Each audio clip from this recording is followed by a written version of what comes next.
In today's video, we're going to be resealing this Daisy Model 95 BB rifle, so stay tuned.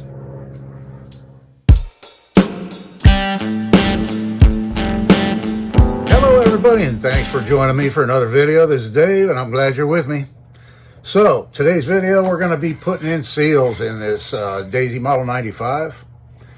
And the seals came in the mail the other day. I ordered. If you haven't seen my previous video on this gun, I got it and it was pretty well rusted and in bad shape. And I stripped it down and refinished it, put it back together. It is functioning, however, it doesn't have any power, so it needs new seals. Hopefully that'll correct the problem. So I do have some gunsmithing background. I successfully rebuilt this was years ago, a 1903 Colt pocket hammerless, and that was by far probably one of the most difficult guns I had to disassemble and reassemble and put new parts in. Daisies are relatively simple. They don't require a whole lot of specialized tools, and whatever tools are required to disassemble one, you can easily make yourself. I will go through all the steps in today's video and try to get it all on camera. For those of you that may have a Daisy BB gun that's in poor shape that you want to redo it, if it's low on power, it needs new seals or whatever. This will apply to a lot of different models, but not all of them. There are differences between Daisy models. The Model 95 is considered what they call a wide body. It does have a metal trigger, but for the most part, the disassembly is pretty much the same, but there are differences. I am no Daisy expert. If you want to watch a Daisy expert and get some tips and tricks, I recommend Restomod Daisy, his channel. I consider an expert on Daisies. He's worked on a ton of them. I've worked on a lot of different guns, and I'm a former custom knife maker and general all-around fixer. So if you want a Daisy expert, I recommend him. But hopefully you'll find some entertainment in this video, if not some tips and tricks or whatever on how to disassemble one. So with that being said, let me reposition the camera and show you how I take this thing apart. Okay, the first thing we have to do is take out a few bolts and screws. I believe on this model here originally had the wide bodies had a screw on each side for the stock, but mine being used and abused like it was, somebody had put a bolt in here, and so I replaced that bolt with another bolt. You'll need a nut driver right here or a socket. You want it fairly thin walled because they don't give you a whole lot of space right here to take this nut out. But this is an 8mm or a 5/16 will work just the same.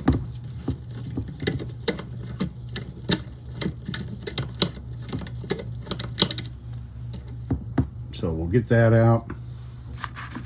Put all these parts over here where I don't lose them. So then we have a screw right up here, and we'll just take that out with a Phillips head.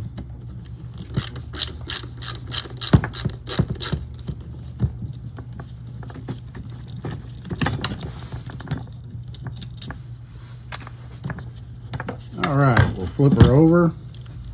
I'll go ahead and take this stock bolt out.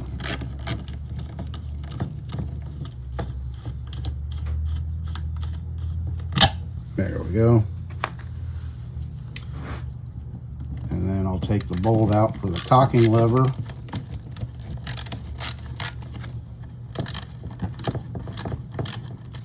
And there we go. And it has a little, there we go, and it has a little washer on it.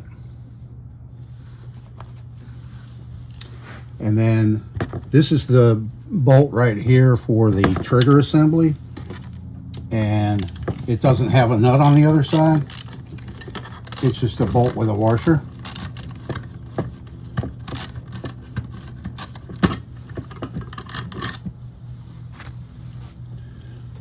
Okay. And there's our lever comes out. Our stock will come off.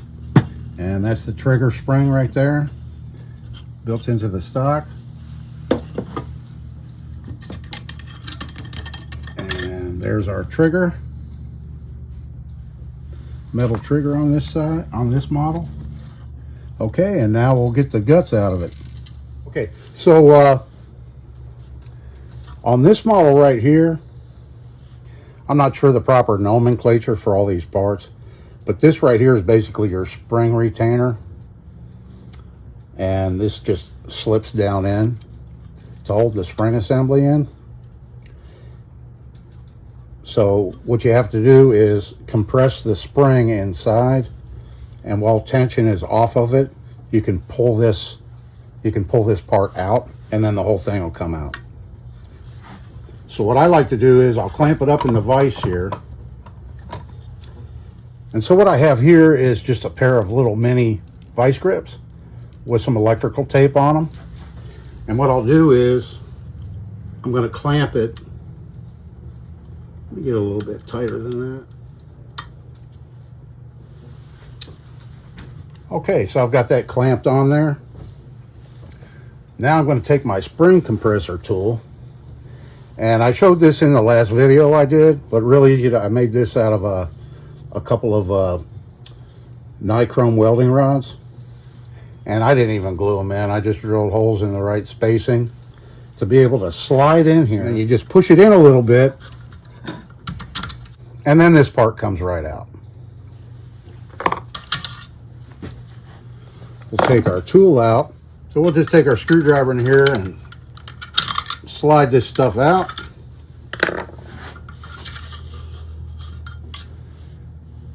And there it is. And that's what that part looks like. Okay.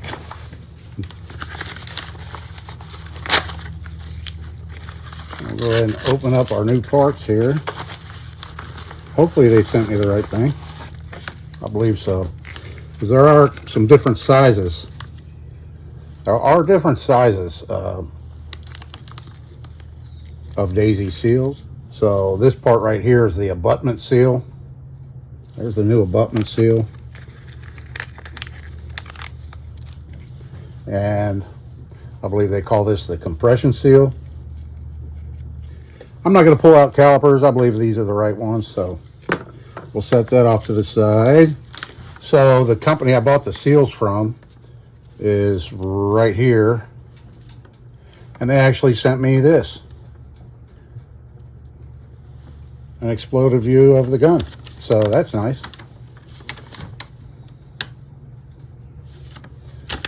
So these parts right here, the part marked 25 PH and 25 BS, those are the two parts we're going to be changing out today. Now, to get that abutment seal out, you need some kind of a rod. I have one here. I have a brass rod. This one's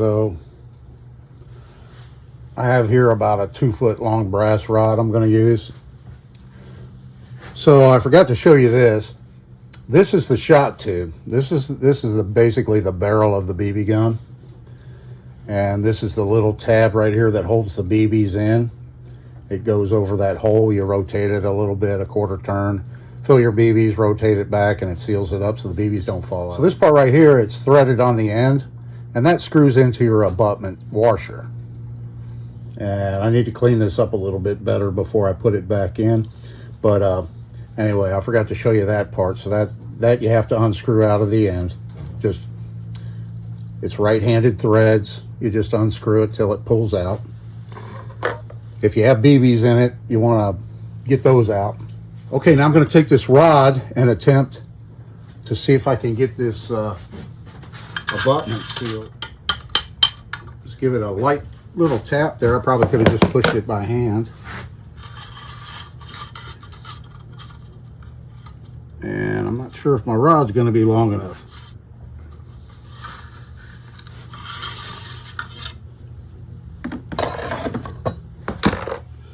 I just got a piece of something out. Oh, it's right there. Okay. Are we still in frame? Yeah. Okay, good.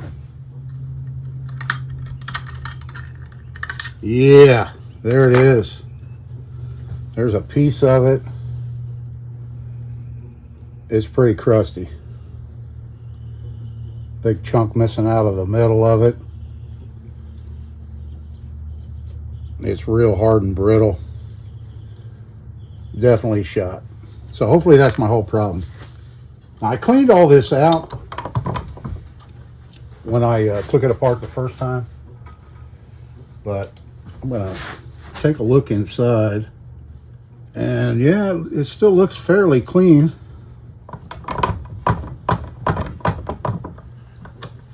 I'm gonna try something here. This is the first time doing this, so we'll see how smooth it goes.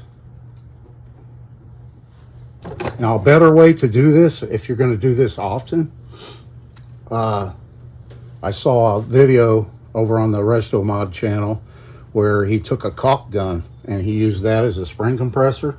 He just made a washer, cut a little. You can watch that video if you want.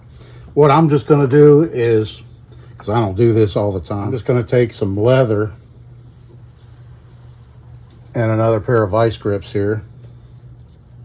And I might have to do this a couple of times and adjust it. Let's see. Actually, that worked fine. Yeah, that metal's pretty stout. You don't want to really deform it, clamp down too hard on it or anything like that. But that's holding the spring back far enough. It's not fully compressing it. It's just holding it back far enough to where you can get this little pin out right here. So actually, it just slides right out. The pin just, you can just pull out by hand. There it is there. I'll clean that up before I put it back together. And then your wiper or your felt washer or whatever you want to call that, I'm going to reuse that. I didn't get a new one of those. And then it looks like I'm going to have to reuse the old washer because the new one did not come with a washer. Yeah, so we'll reuse this washer over again.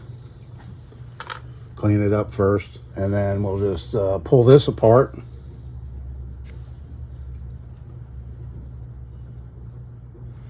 And here you can see the little hole that the air goes through.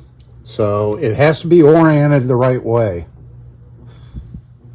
You can see it's slotted, and this is flat. So obviously, you know, it has to go that way in. Okay, easy peasy. We'll clean up this air tube, or whatever its proper name is. This is the time when you want to inspect all your parts, make sure nothing's mangled and deformed. Just going to clean that off a little bit.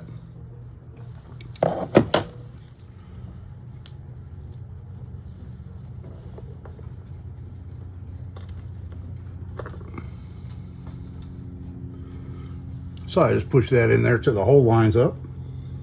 Put my washer back on, and then I'll put my wiper back on. Okay, so you can see this pin, it's not round, it's flat. And it has to go in this way with the flats on the top and the bottom, not facing the front and the back. That's the only way this pin goes in. I'm going to use some pliers here to help me a little bit. Okay, I'm using a punch to make sure everything's lined up right.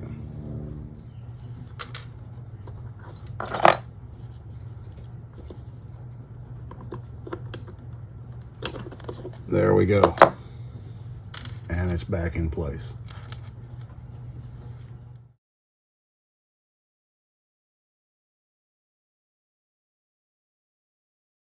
You can see now how that pin is oriented. That's the only way it'll go in there. Okay, now the abutment seal right here, you can see it looks totally different on each side. It's flat on this side, and it's kind of stepped on this side. The step goes this way. You want the flat to go up against the abutment washer. See how deformed it is? So it was ready for some new ones. And so yeah, this worked really well to hold the spring back. Like I said, you just want to make sure you don't squeeze it too hard. You want just enough pressure to hold the spring back without damaging the metal. But it is pretty substantial metal on it.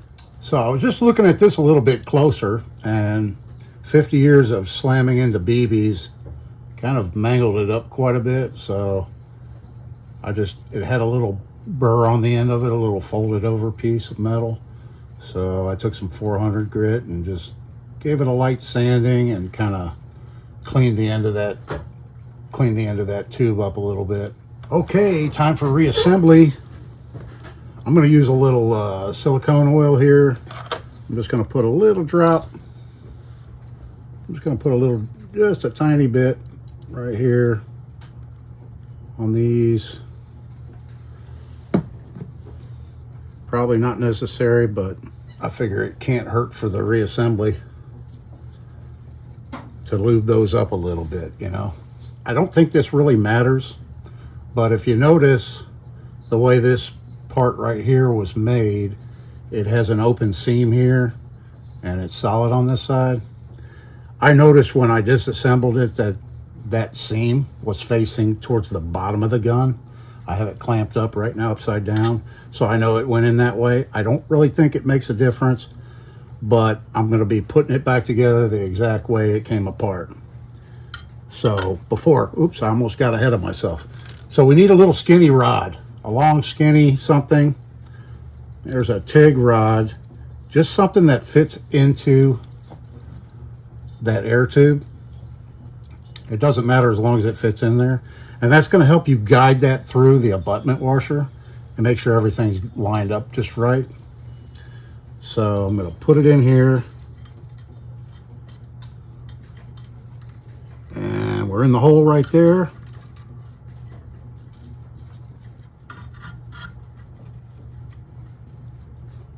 Just to help me get started there without damaging the new seal. There. See what I did there? I just kind of expanded it a little bit with my pliers to help it get started, because these are new seals, so they're pretty tight.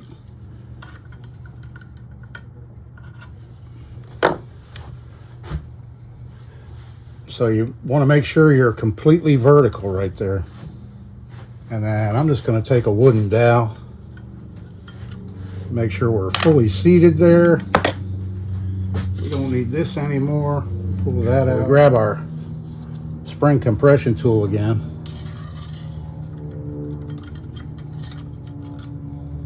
And I'm going to get my little retainer part here ready.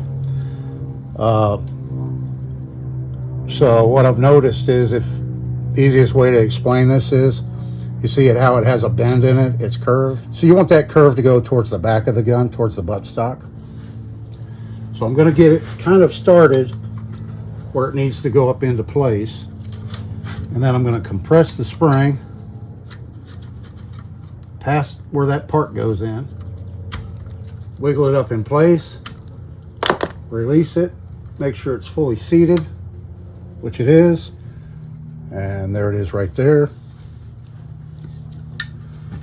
All right, let's get ready to put the rest of this back together.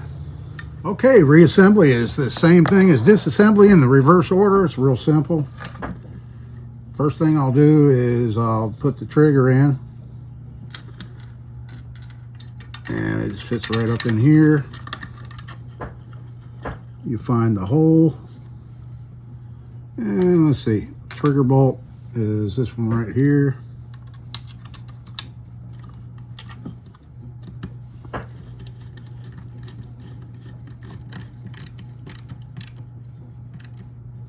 Snug that down a little bit. Put our cocking lever in. I put a little bit of silicone oil on the cocking lever there to reduce friction. This one actually gets a bolt and a nut. So I'll put the bolt in first.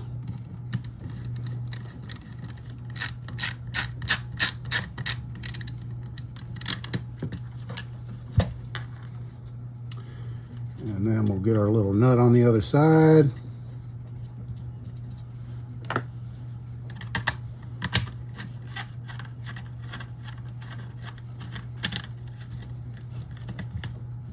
There we go. That's together. You see, we didn't have to take the forearm off for this. Now this part right here, putting the stock in, just want to make sure the spring, the trigger spring, goes in the right place. There's probably a better way to do this. There we go. Let's see if I can show you that. Yeah, you just want to make sure that that spring, the trigger spring, actually goes on the back of the trigger.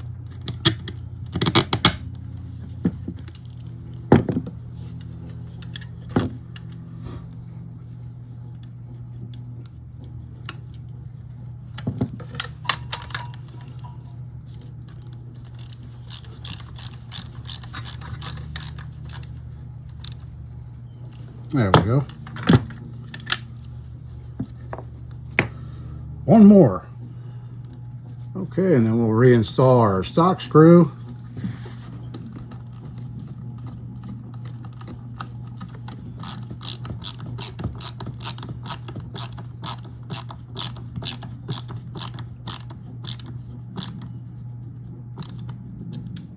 Okay, the last thing to install on this gun is the shot tube.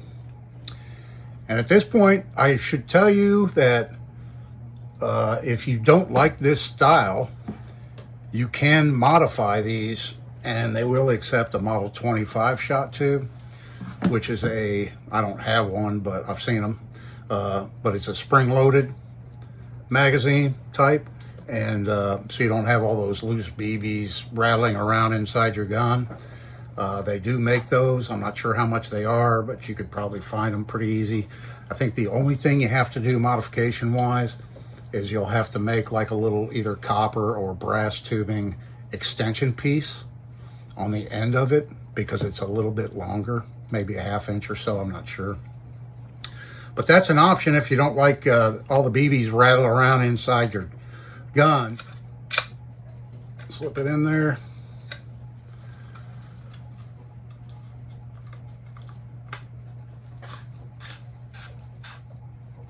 There we go. Now I'll go ahead and load some BBs in it. Let's try this thing out. I just made this real quick. It's just a little squeeze bottle. I have a bunch of these. These are what I bottled my oil in years ago. And I bought a pretty big case of these, and I have some left over. But if you can find a little bottle like this, this is a great way to load your BBs in the gun so that they don't fall everywhere. So it just fits really good right there. Now let's give it a little shake like that. You can hear them running into there. There we go. That's enough to try it out. Yeah, I just bored it out. I cut the end off. So I actually just heated up a metal rod and reamed it out a little bit big enough for the BBs to fall out of. But yeah, it's a handy dandy little thing right there. Okay, we've got some BBs in there. Let's see if we did any good. Oh yeah. All right, folks, so I call that a success. Hopefully that was a pretty straightforward explanation on how to replace your old worn out daisy seals. So like I said, yeah, you can change the shot tube in them too to the Model 25. And you can also get, I believe, like a super spring. I may look into that in the future. If the parts aren't too expensive, I may get a new spring for that gun and a Model 25 shot tube. So I'll show you that in a future video if we decide to do that. If you have any questions, leave them in the comments below. I'm going to leave a link for the first video where I restored that gun in the description box. So if you haven't seen that, if you want to go check that one out, I'd appreciate it. And that concludes today's video on putting seals in a Model 95 Daisy. I hope you enjoyed it. Leave me a comment. Love hearing from y'all. This is Dave. See you in the next one.